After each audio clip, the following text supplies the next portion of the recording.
I Don't Get It Podcast. Hello, everyone. Welcome to the I Don't Get It podcast. This is Lauren. Do we introduce ourselves still? When I start off the podcast, I usually do because I don't know where else to go, honestly. This is Naz. There we go. So a couple weeks ago, I mentioned that I was having panic attacks left and right. Could probably tell you how I traced all of my panic, but I thought it'd be a great podcast because I had a couple people write to me on Instagram, and they also have these crazy panic attacks. So we have Dr. V, Dr. Manipod on the podcast with us today. Is it? How do you say your first name? Vanilla. It's like vanilla. It's like vanilla. Oh, I like that. Okay, That's so Vanilla pretty. Manipod. She's on the podcast. She is a psychiatrist practicing out of California. You give us a little background on yourself. Sure. Hi, everyone. Thanks again for having me. So I'm based in Orange County. I work in private practice psychiatry. I do a lot of different little things too. Like I'm editor-in-chief for my medical organization's publication. I teach at my medical school. I teach psychiatry, Western University of Health Sciences. Wow. And I started blogging like in 2010 when I was training as a resident in psychiatry, because not enough psychiatrists were talking about their own struggles with mental health. So I started doing that a while ago and branched out into social media where I do my best to educate about mental health and make it easily digestible and understandable for the public. So lovely. What's your So Instagram? Is that what you mean when you say social media or TikTok? Oh, yeah, it's Dr. Vanilla Manipod. So just my name, Dr. Vanilla Manipod. On Instagram or TikTok? On Instagram. On TikTok, it's my old, if you search for my name, you'll find me too. Amazing. Yeah. So I think what kind of spurred on our podcast was, is there a difference between an anxiety attack and a panic attack? Yeah. So could you give us a little insight on that? Sure.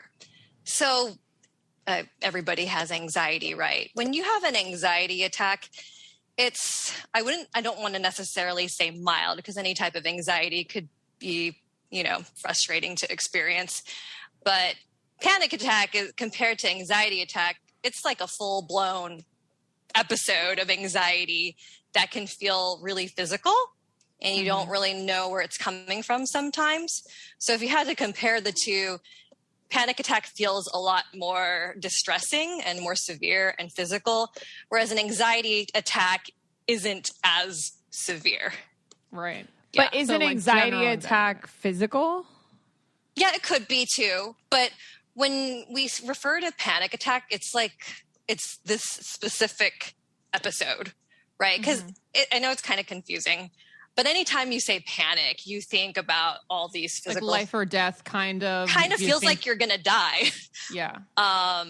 So if I had to categorize the two, I would just say a panic attack is definitely more severe and distressing and concerning to the individual experiencing it, because they don't know where it's coming from and they really feel like they might have to go to the hospital because something might be happening to them, like a heart attack or stroke or something.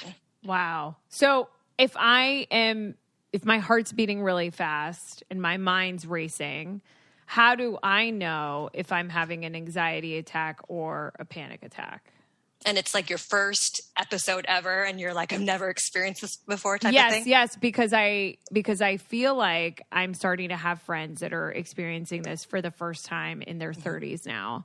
And so that's also what spurred on this podcast, where it's like, how do I know if this is something I need to go to the hospital for, or if this is something I can calm myself down from? Right. So, and that's a tough one, because if you're experiencing it for the first time, it's not like you're a maybe someone's even a medical professional and still may not know what's going on with them. But even for someone who's not a medical professional, it's going to be extremely confusing, because you don't know if this is like, it might feel like a heart attack, but maybe you're really young and in your 20s and you're like, I don't know what a heart attack feels like, but this seems like what it would be. Or you're just kind of not even thinking clearly because you're going through this really distressing episode. So what I would tell people is that if they're not necessarily sure, I know it's really hard, especially with the pandemic and COVID, to go see a medical professional, like even urgent care, or go to the ER. That's what most people would do. But if you have like a friend or somebody that you can call and see if it goes away, if you try and do something to distract yourself, right? Yeah. Like go outside, get some fresh air, and it's still not going away, then I would say, okay, well, maybe you should at least reach out to, like if you have your medical doctor, call the nurse, like if you can call the office and just ask, is this something where I need to come in or not?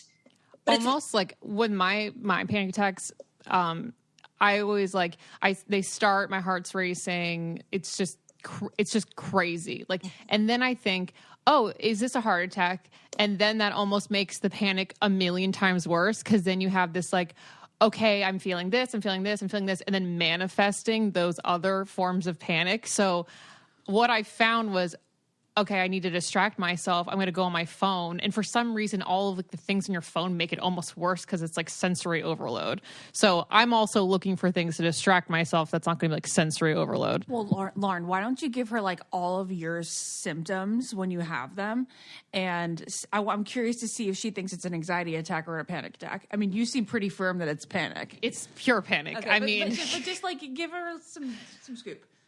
I focus on my breathing too much. So like they always start with, oh, I'm in a situation that I can't leave. Like it can be as stupid as getting my nails done. I can't leave. Then I'm thinking about how I'm breathing. Am I breathing enough? Because my mind just goes there immediately. And then I start to like over breathe and the hyperventilate. And then that starts my heart. And then here we go, spiraling. So that's kind of how it happens. how long does it last? My longest one was up to like 2 hours. It was the first one kind of. And then now it's usually like 20 minutes. Mm-hmm. So I'm assuming it instilled a lot of fear in you when it happened. Yes. Even the first one, ever since the first one, I just get more and more and more because like I'm putting myself there more almost. Like I'm like, oh my God, I hope it doesn't happen for 2 hours again. And then prolonging it. Mm-hmm. Oh, let me just give my medico-legal disclaimer on your podcast. Yes. Lauren is not my patient, and this is strictly for educational purposes only. Exactly. Okay. Yes, absolutely. Okay. I think the level of distress that you experience in that moment, especially the duration, sounds more like a panic attack. Because again, like if it was an anxiety attack, you kind of know where it's coming from. You'll feel, it's like, I describe an anxiety attack as like a near panic attack. It's not full blown where it's persisting longer and you don't know when it's going to end. So I would say that does sound like a panic attack. So if you think about it as a spectrum, it's like anxiety attack is a near panic attack. Then there's panic attack, which is that discrete anxiety panic episode. And then on the other side of the spectrum is panic disorder, where now it's not just that you're experiencing panic attacks, but you have this associated fear like, what if I get this again? That's what it is. I had a panic attack was it the salon or you were at the nail salon? I like the nail salon. It literally on airplanes. They really started having like in the middle of COVID though, because I kept hearing about people who had gone on ventilators and weren't breathing well. And that kind of like spiraled my breathing or OCD a little bit. Mm-hmm. So anything like breathing or being trapped. Okay. So then, for example, it would be somebody with a similar symptoms as you. It would be panic disorder, again, on the other end of the spectrum. If now your behavior is changed to the point where you're avoiding places and things that remind you of when your panic attack was triggered. So now it's like, say you start avoiding the nail salon because you're like, I had one in the nail salon. Hello. Look how terrible my nails are. And I haven't got my hair done. Like, I'm just terrible. Okay. Lauren. And it's like interesting because if Lauren's driving around by herself, she's usually okay. But if somebody else is driving, she freaks out. That's because of the control thing, I think. Yeah. Oh. We all know we are what we eat, but we also know how hard it is to plan and prep each week for healthy meals. Splendid Spoon, though, is going to send you plant-based, gluten-free, ready-made meals delivered right to your door. It saves you the grocery store trip, and it also stops you from having to buy like all those specialty ingredients that can really like add up when you're making a dish. Can I also just say that when the one thing that has tried and true stopped my panic attacks is eating healthier. If I overeat I swear to God, if I eat fried food, then it like escalates my heart rate. Your heart rate goes and up, then that will bring me into a panic. So eating Splendid Spoon has come at the most perfect time in my life. Can I say what I love about Splendid Spoon? Yes. So they have these detox shots that are honestly unbelievable, life-changing. I take them every morning. I can't scientifically say this is why, but I haven't been sick in so very long. And these are basically, you guys know, like the detox shots, the ones that have turmeric, ginger in them. They have like all these different flavors. And I have a bunch in my fridge. My friend Karen was just here. I gave her one. They're my favorite types of shots to take. I need to talk about how delicious the vegan meatballs and marinara are. The chocolate so cherry good. smoothie, and the strawberry chocolate smoothie. Chocolate and cherry, though, are like my favorite combination of flavors. So I'm obsessed with that one. Oh, chocolate and cherry is so fire. I love it. All right, guys, we'll get started and save $35 today on your first order of delicious plant-based meals at splendidspoon.com/getit35. That's splendidspoon.com/getit35 to save $35 on your first order. Guys, that's only $6.66 per meal. So you're welcome. And thank you, Splendid Spoon, for sponsoring this podcast. Dr. V, what are some of the onsets? I want to get back to anxiety after we've sort of covered this more. What are the onsets of a panic attack? Because for Lauren, it sounds like it's a place where she feels trapped. Is that claustrophobia? Is that like too many things melted in one pot? What are the onsets, and what do you think like the Lauren's triggers of onset them. is? Yeah. Oh, okay. So For panic specifically, not anxiety. right. Okay. So sometimes we know what the trigger is, sometimes we don't. And that's what makes it more stressful and fear-inducing. So typically the onset is the physical symptoms. So usually when you sense fear, it starts with like a shortness of breath, like hyperventilating, right? Because that's usually one of our first responses. And then that leads to a cascade of reactions. So the best way to explain it, if you're breathing shallow and you're hyperventilating, you're not getting as much oxygen to your brain. Now, your heart functions to supply your entire body with blood, which delivers oxygen to your muscles, to your organs, to your brain. If you're breathing shallow, you're not getting enough oxygen to your brain. So then your body goes into overdrive. It's like, oh my gosh, the brain's not getting enough oxygen. We need to pump more blood there. So your heart starts pounding more. So that's where you can get heart palpitations, chest pain. And then if you're breathing shallow again, you're not getting enough oxygen to your muscles. So what happens? It starts to tense. You start to feel numbness and tingling. And then if you're not getting enough oxygen to your brain, you might feel dizzy. You might feel like you're going to pass out. You might feel like you're not in reality. You feel like this derealization type, depersonalization type feeling. So I know people hate it when they say, just breathe or take some deep breaths, because some people hate deep breathing, but that's really like the core of it and where it starts. So that's why you have to deep breathe, because if you're going to stop this whole cycle of physical symptoms, the core of it is your breath and making sure you're, getting more oxygen in and not hyperventilating. But what are the onsets like? So you said that it could be anything essentially. Yeah. Is that true, that it could literally be anything? Okay, so I think usually if someone tells me that they had a panic attack and they don't know where it's coming from, that's where I'll do some digging. I'll say, what are some stressors going on in your life right now? And maybe it's not something that they're consciously aware of, but maybe it's financial stuff. Maybe it's relationship stuff. Maybe it's pandemic and feeling isolated. Maybe it's your job. So there's usually certain layers of stress. And then, I don't know, it could be something that just triggers you. Like maybe you're driving and then somebody cuts you off.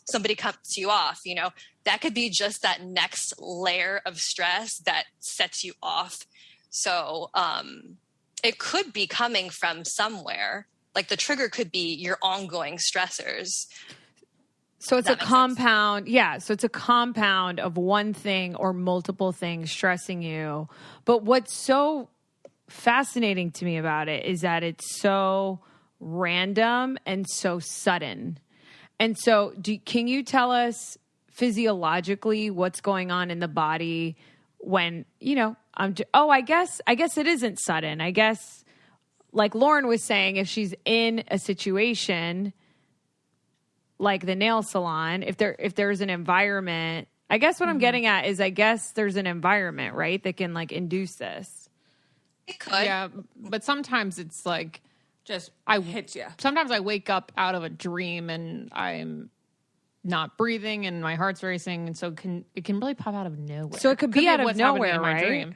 So Yeah. like, could I be at dinner with a friend, Dr. V, 100%. and then it'll just happen? Like even if you're in midst conversation, is that a possibility? Oh, yes. It can happen anywhere. And that's the most distressing part of it. Because I think if you're talking about physiologically, kind of what's going on, and I'll get back to your answering the question more clearly if I'm going on a tangent. But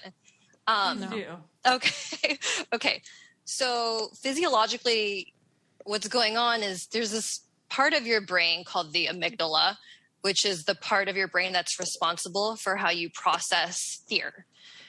What they found is that people with panic disorder, so kind of that full-blown fear of getting panic attacks, it tends to be more hyperactive. So compared to somebody who doesn't have a history of panic disorder, it tends to be hyperactive even in the most safest environments. So who knows why? It could be related to your upbringing. Maybe you lived in a chaotic environment, maybe someone who experienced abuse or something like that. It could be a variety. Could it be genetics? Could definitely be genetic. Okay. So I think maybe if you want me to explain later, kind of like there's so many different things that it can be. And I'm a medical doctor, so a psychiatrist is a medical doctor. So usually when someone comes in to see me for the first time about panic attacks, there's these whole other things that we assess for, like, is it a medical condition that you're experiencing, like thyroid disorder or something like that? Oh, yeah. okay. So there's so many different things we have to assess for, because if this is just happening out of nowhere, we need to make sure it's not something else and that we just label you as having this psychiatric issue. Very interesting. I never thought about that. So could a panic attack turn into a physical actual problem? If it is just panic attacks, could it turn into like a heart issue or something more serious physically? Yeah. So the studies that they've done, so for people who have panic disorder, they have a higher likelihood to have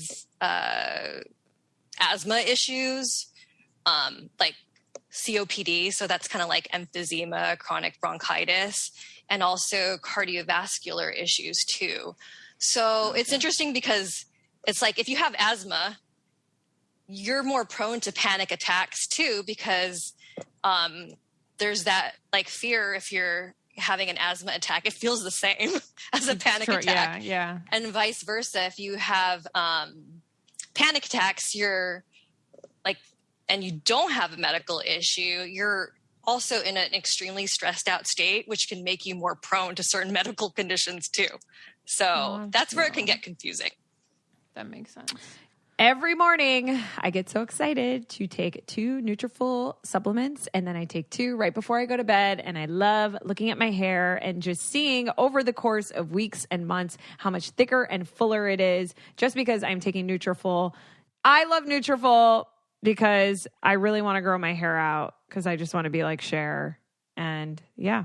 On top of thicker, stronger hair without lasers or chemicals, Nutrafol's ingredients may also help you get a handle on better sleep and better on stress, which is what we're talking about here. So if you want to lessen your stress and grow hair, try out Nutrafol. It also helps your skin, nails, and libido. And we all know we need a little more libido. Visit Nutrafol.com and take their hair wellness quiz for customized product recommendations that the power to grow thicker, stronger hair back into your hands. So in order to do that and support our show, again, that is Nutrafol.com. Use the promo code GETIT to save $15 off your first month subscription. This is their best available offer anywhere, and it's only available to U.S. customers for a limited time. Plus, you can get free shipping on every order. Get $15 off at Nutrafol.com. That is spelled Nutrafol.com. Promo code GETIT for hair as strong as you are. Can I'm the person that likes to take a holistic approach to a lot of things. So if the amygdala, research shows that the amygdala is lit up more or more active in somebody who is panic attack or panic disorder prone, can we just water this down and say that this just begins with your own thoughts? And that your thoughts technically could control whether or not, if you had control over your thoughts, that you could then control whether or not you get a panic attack? Yeah. So, yes.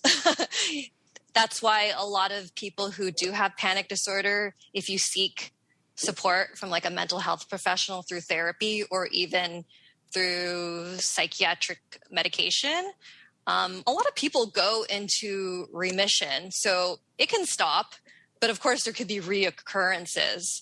So what was, let's see, I guess what is genetic and what is also perhaps learned in your upbringing. Like if your parents have a history of panic attacks, you kind of learn from them. Oh, this is how I deal with stressful situations.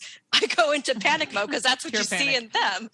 Yeah. So it kind of, I have a perfect example of this because it's like that nature versus nurture conversation. But if you like are little and your parents trying to teach you how to ride a bike and you fall off the bike, the kid actually doesn't know how to react. They look to the parent as a mirror. And I remember when I would get hurt, or if that was me falling off the bike, my dad would panic. He'd be like, oh my God, get up. Like, are you okay? And if my dad, and I love him, but I think if he had just been like, you're fine, like get up, then I would have probably learned to not panic as much when like things maybe don't go my way or I think things are wrong. Absolutely. That's actually a good example. Should we use Naz's example there as like anxiety though? Again, because should we be using that word panic or is that dramatic? I guess if you wanted to be more technical, then I would say anxiety. I think I would say that that's a reason for my anxiety. I don't experience panic attacks currently. Mm-hmm. But at what age can panic attacks just start happening to you? Is that like an any age thing? Is anyone prone to this? Are women more prone? Mm-hmm. Like what are sort of the statistical figures behind who gets one, who doesn't get one? Mm-hmm. So typically panic disorder starts in late teens. Or even it could be up to your 40s. If someone's older than that, we usually are definitely looking at other issues like medical issues. It could be, so it tends to be more women than men who get panic disorder. It's interesting too, because I mean, women tend to have higher rates of depression too. So do we know reasons why behind both of those figures? There are theories. So if you look at certain studies, like some of it will say we're not exactly certain why, and some have tried to prove that it's not necessarily the fact that maybe women tend to have more responsibilities as mothers or as everything. I'd like to think that's why, but there's some studies you'll read that says it's debunked and that's not true. But so it does tend to happen. Studies done by men find that that's not the reason. Yeah, I mean, women are more burned out than men too, so there's definitely reasons. So it does tend to happen in more women. There definitely is a genetic component, and then also like what you mentioned, the nurturing and environmental component too. But also people who tend to have the most difficulty with panic disorder are people who have these ongoing chronic stressors in their lives. So people with lower socioeconomic classes, people who live in poverty, people who don't have as much access to resources. So when you think about it, they have these ongoing stressors in their life, which makes them more prone. Do you find that exposure therapy works, like going to the places that would trigger you and just kind of getting used to it and showing that you're not going to die? And I'm just looking for myself, honestly, right now. Yes. Yes. So going back to Naz's focus on the holistic approach, the mainstays of therapy for panic disorder, mainstays of treatment for panic disorder is therapy, and medication can help too. But definitely therapy in combination with medication is better than nothing. The type of therapy, like cognitive behavioral therapy, works on some of the things that you mentioned when you were describing your panic attack. For example, the physical symptoms, and then how that progresses to the negative feelings like, oh my gosh, I'm going to die. And then it changes your behavior to wanting to flee the nail salon. So cognitive behavioral therapy stops that progression and cycle so that you can stop it before it gets worse. And That's part nice. of that, part of cognitive behavioral therapy, and what I always tell people when it comes to overcoming panic disorder or social anxiety disorder or any type of anxiety disorder, I always say the key is to avoid avoidance. Because once you keep avoiding, it's like you're giving power to your anxiety. And I've had some people who never sought help and they avoided their entire life to the point where they're like at home and they don't want to leave their house because that's their safe place. I feel like that's hoarders, kind of like the mess kind of gives them anxiety. So they just avoid cleaning the mess. And then the mess turns into like 20 years of hoarding or something. There's a component. She's like, hoarding is a whole other podcast. Yeah, she's like, Very complex. it's not that seamless. What are some example? I love CBT personally, cognitive behavioral therapy. I'm someone who like, when I'm sad, one of the ones my therapist, Dr. Mike, who's been on this podcast before, has given me is to smile for about, I think it's like over 30 seconds. And like, I literally look like the Joker in my car where I'm just smiling. And after 30 seconds, you actually start feeling happy. And I'm like, oh my God, that worked. Thank God. Are there examples? You say like, I'm so excited. I'm so excited. I'm so excited over and over again. That worked for you. I tried. Are there examples of CBT that you can give Lauren or other people experiencing anxiety or panic attacks like that they can do in the moment? Yeah. I really like that example, and I've heard that before, and I've tried it before too. It really does work because it stops you. Right? You feel like I don't know. I feel like an idiot sometimes when I'm just smiling. Exactly. So it's like funny. Yeah, but it's a distraction. You're not thinking it is about. A distraction. It's not progress. It's not making the cycle progress and get worse. Right. Yeah. So that's why a lot of it is distraction techniques. So for some people, and you have to find what works for you. So again, like for some people, deep breathing is really automatic for them. For some people, they have to like pinch themselves or something like pain, to distract them from their feelings. Some people like go to their happy place and think about like the beach or something. So there's various different things that people do, but you have to experiment and find what works for you. But I do like the smiling one. Yeah, essentially it's like a dog giving your brain a toy. It's like giving a dog a toy to chew on. Thing.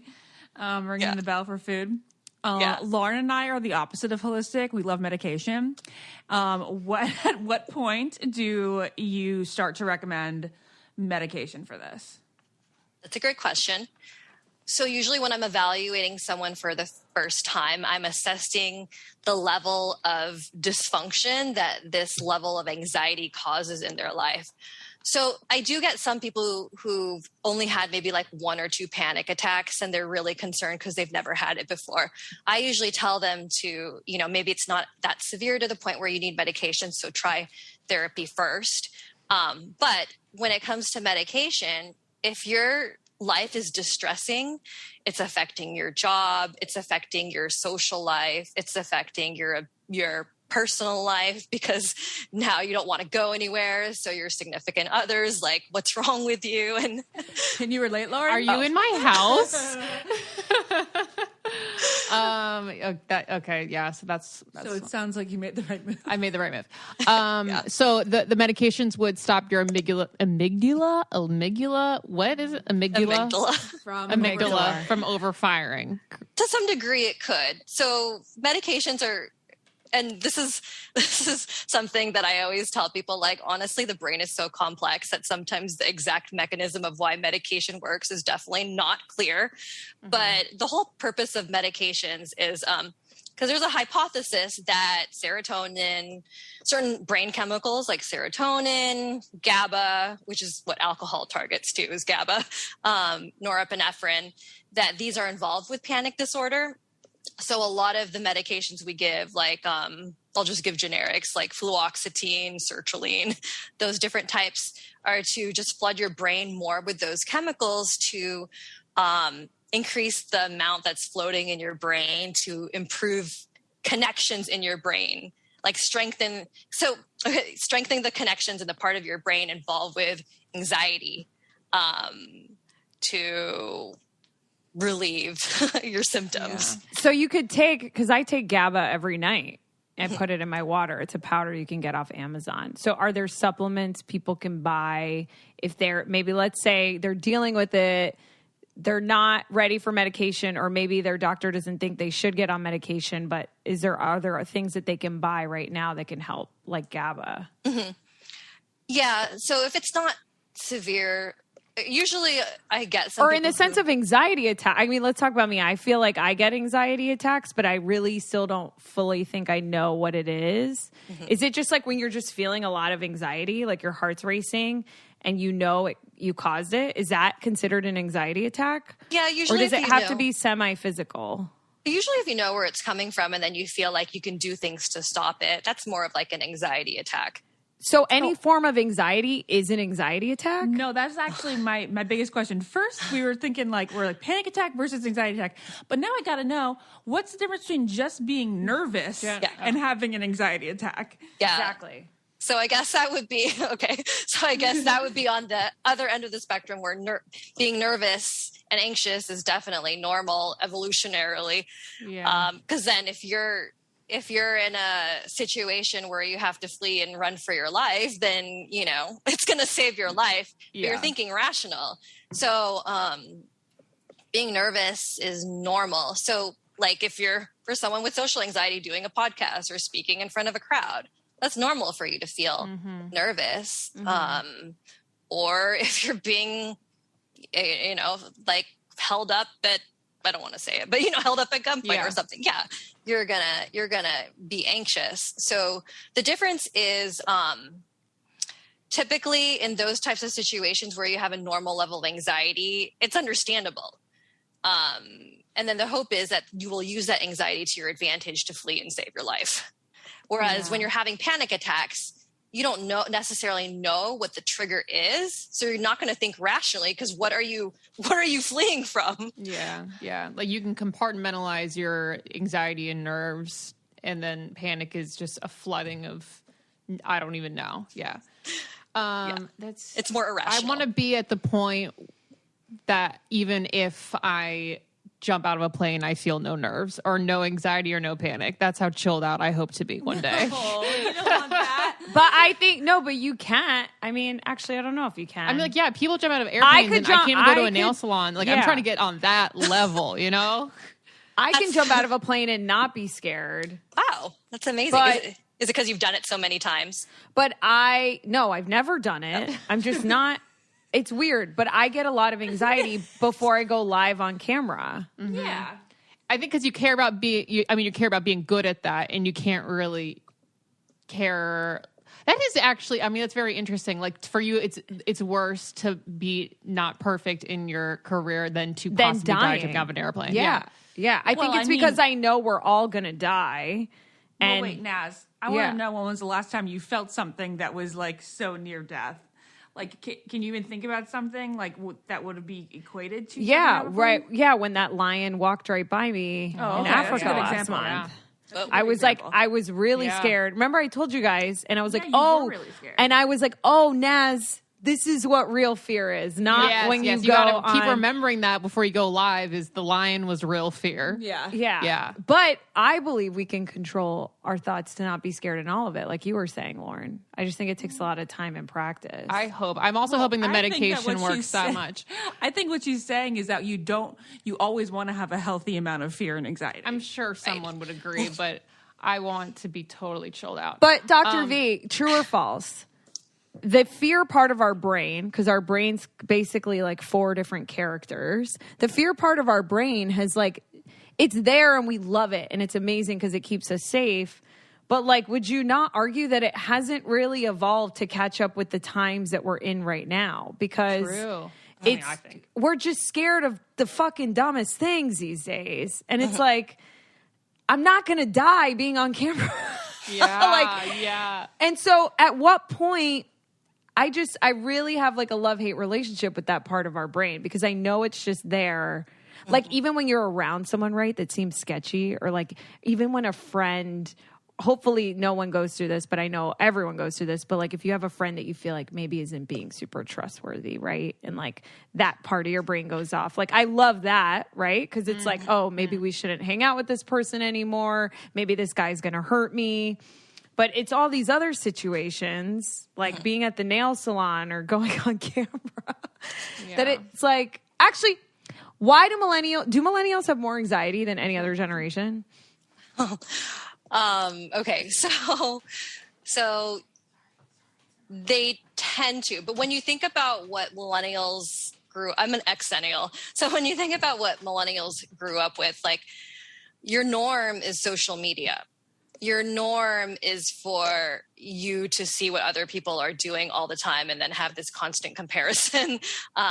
Your norm is where people care more about appearances than before, because I was fortunate to grow in a time when, we didn't have social media. We didn't have smartphones.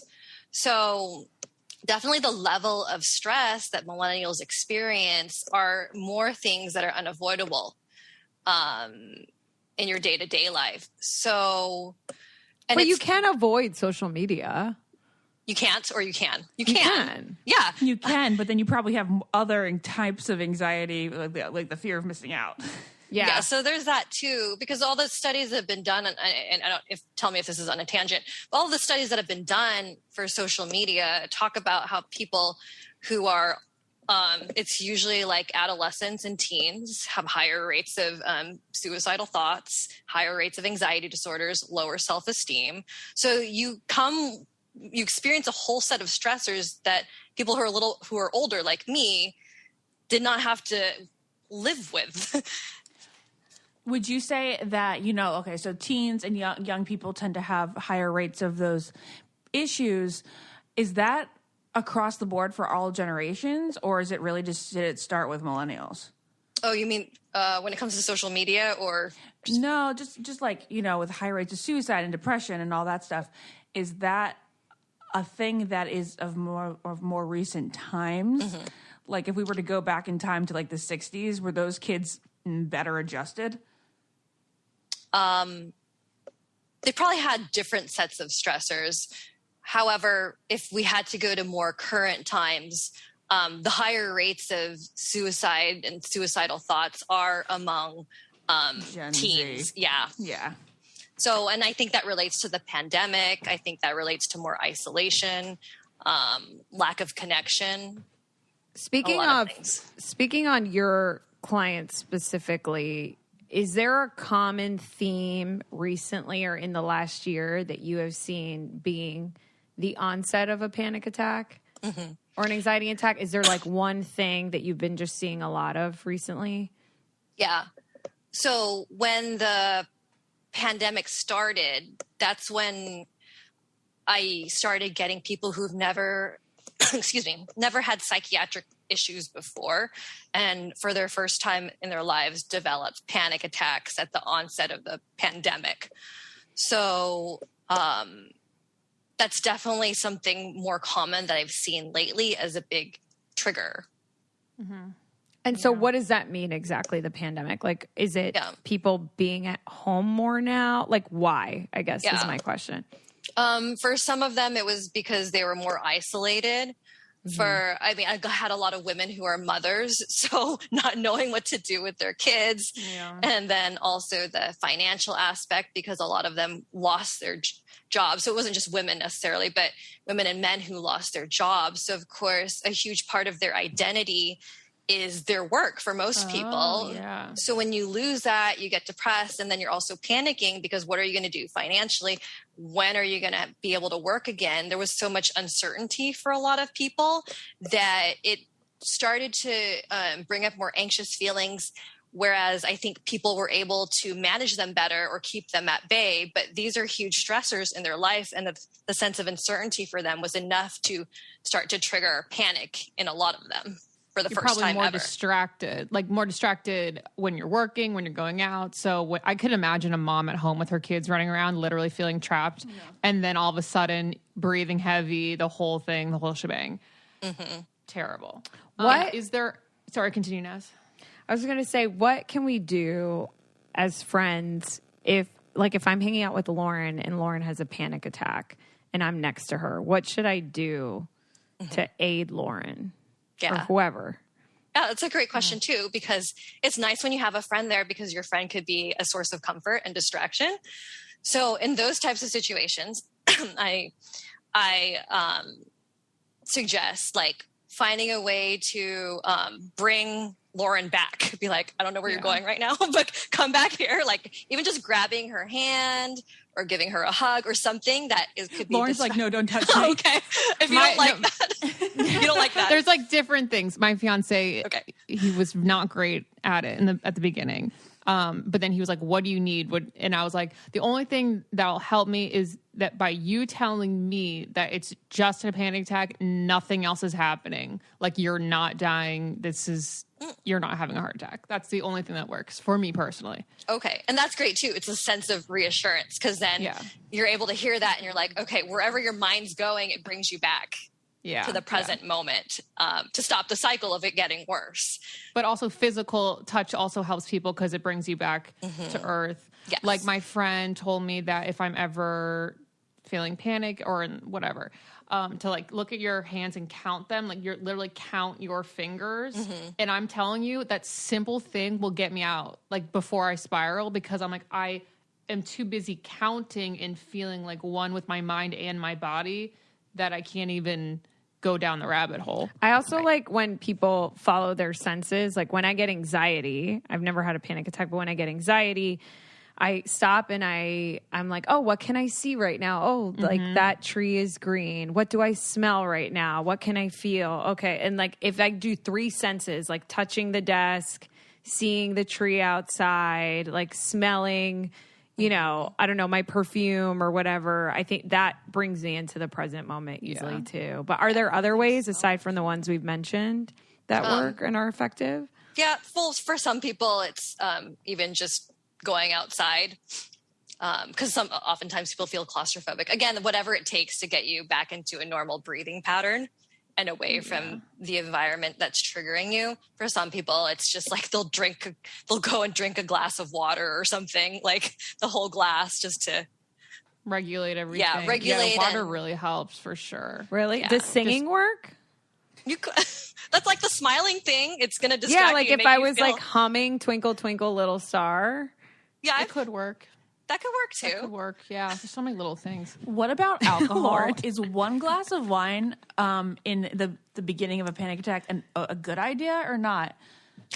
That's a great question, Ashley. That's terrible advice from asking for like a doctor. No, right because now, it's a depressant, so I think it's a very fair question. So, people think of it as relaxing. It is a good question, and when you think about some of the top 3 places where people have the most anxiety, like on a plane, in the airport, that's why people drink alcohol. Yeah.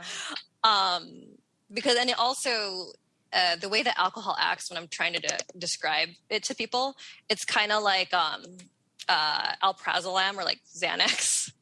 The same function, just without the calories. As Xanax to stop it. So I don't suggest it. However, if it lowers your level of anxiety and you're drinking in moderation, and it does help lower your level of anxiety to make it more manageable, it's not necessarily a bad thing. I wish booze would work for me, but my body's bizarre. Booze gives me anxiety, and smoking doesn't give me anxiety. Yeah, I used to be like that, Naz, but now I enjoy a wine or beer whenever I'm out because I like need it to make sure I don't spiral in front of other humans.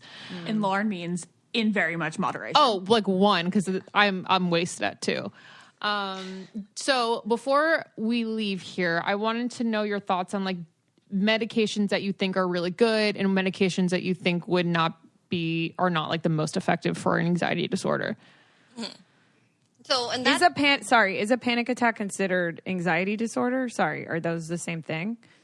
Oh, I guess medications is usually given for panic disorder, like the actual disorder. Okay, so like say I'm on an anxiety medication. Like staring. So if I'm on an anxiety medication, it wouldn't. I feel like tell me if I'm wrong. I feel like a panic disorder would be prescribed like Xanax to take while you're panicking, and then take something else for your anxiety, like general anxiety disorder. Yeah. So stuff like Xanax, which are benzodiazepines, that can be used to kind of abort the panic attack before it gets worse. It's not recommended that you take it on a daily basis because just like alcohol, if someone takes something every day, their tolerance can build up and then you get dependent on it. Then when you're trying to stop taking it, then part of the withdrawal symptoms could be panic. So terrible. So you don't want to get in that cycle. But then aside from that, the recommended treatment are classes of medications called SSRIs, which target serotonin. And then there's also another class of medication called SNRIs, which target serotonin, and norepinephrine, which is also involved with anxiety. So those are the most commonly prescribed medications. I don't necessarily think certain ones are better than others because there's a lot of reasons we might recommend one over the other.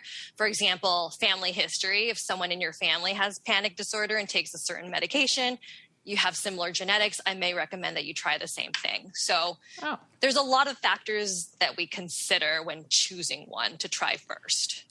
Lauren is right though when she says that like if you're prescribed to like an SSRI, you're going to be less likely to end up needing the Xanax, right? Because the panic attacks won't arise as much. If it helps, and that's the goal, is that your baseline level of anxiety on a day-to-day basis just lowers, it takes the edge off in general.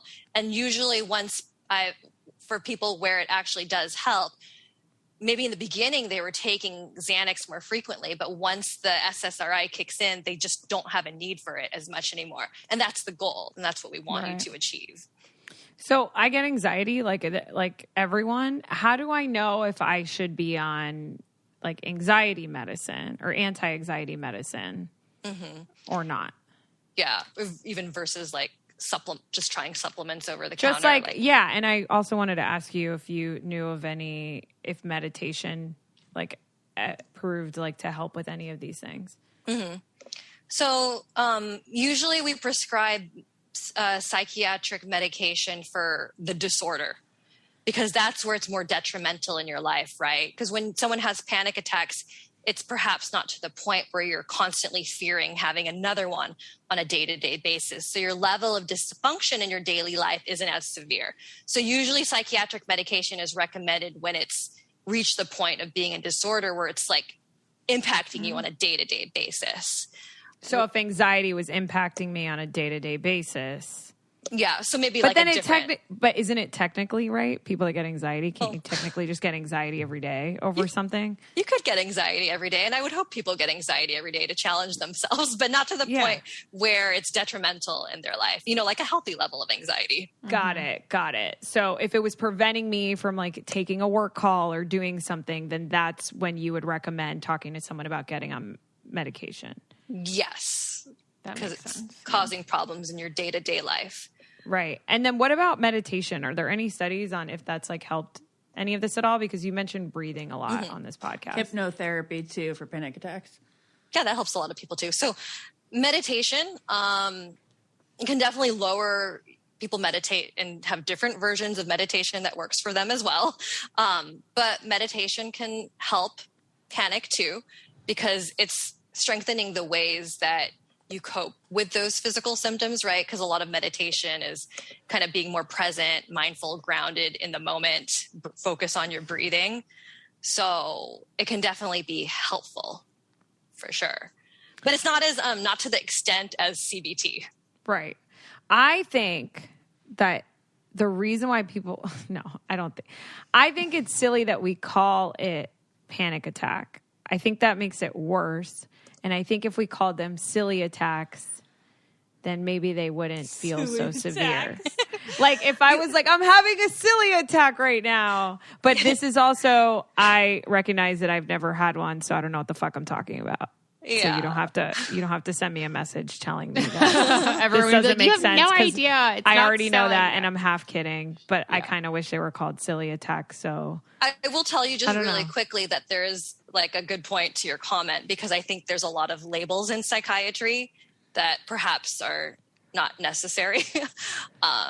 Because once people have a label, then if there's like this self-fulfilling prophecy, like they feel like it's their identity. Mm-hmm. And I think that's one of the problematic things about my field, but I will leave it at that. yeah, we could talk about that forever. People first language. Yeah. But it's true. Like if I was having a panic attack, even saying, oh my God, I'm having a panic attack, the word panic just doesn't help me, I don't think, in that situation. Yeah. That's all. Yeah. This was so educational. So good. I feel like I had one really good question, but I can't remember it now. Go on without me. It'll come to you. Well, Dr. V, before we let you go, maybe Lauren will think of it. Is there anything that you think people should know before you leave us about this topic? Yeah, anything we didn't cover.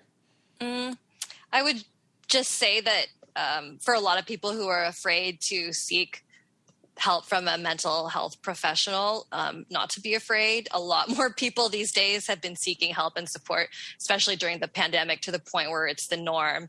And then you have, people in the limelight like Ashley and Lauren and Naz, who are talking about their own issues. So, people don't feel like you're alone and that it's stigmatizing. It's okay to seek help. It's also so fun and relaxing. Like you get to literally be 100% yourself with zero judgment. It's great. Exactly. And we're paying them not to judge us, everyone. Oh, I remember my question. Oh, yay. Okay. I'm sorry. Is there like a blood test or like a test like that you can tangibly see that someone has high anxiety or panic attacks? I guess like a CAT scan or Or any sort of a scan blood say work that? or something? No? No, nothing that's proven. And then the tests that are out there, I mean, there's a variety of different tests, but none of them have there's unfortunately, that's the hard part about psychiatry is there's no confirmatory like tests, like checking. There's no level like your blood pressure, you have hypertension, or you have diabetes in a blood test. So it's all clinical assessment. Got you. All right. Great question, Lauren. Thank you so much. Thank you. So awesome. Thank you for having me. Thank you for being here. All Bye. right. Bye, guys.